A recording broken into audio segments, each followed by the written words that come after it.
Crystal Paco. It's a 50% discount for uninsured self-pay patients, but it's set to end June 24th.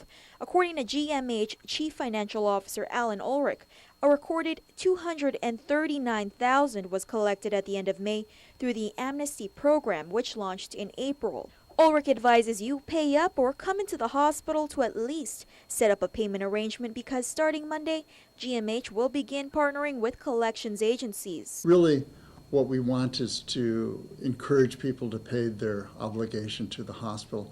As I've shared with you previously, and I've shared this with the legislature and with the governor's office, overall, GMH has over $100 million due from self-paid and uninsured and people who own their patient share. While the hospital collects, they're hoping to pay up their outstanding liabilities as well. We have a little over $20 million due to vendors, and some vendors are more current than others.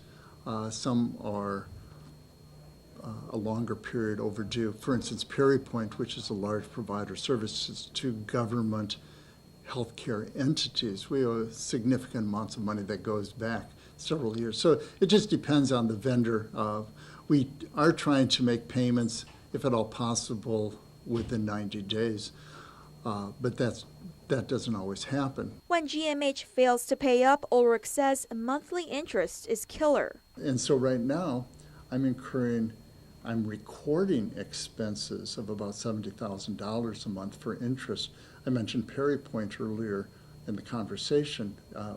Just that vendor alone is probably charging $50,000 a month. And then so I have additional amounts too that other vendors are charging me. So it's a fairly significant cost to the hospital. Ultimately, there's high hopes for next fiscal year's request of $144 million, which includes $20 million for long-standing obligations to help GMH pay down their deficit. Reporting for Guam's News Network, I'm Crystal Paco.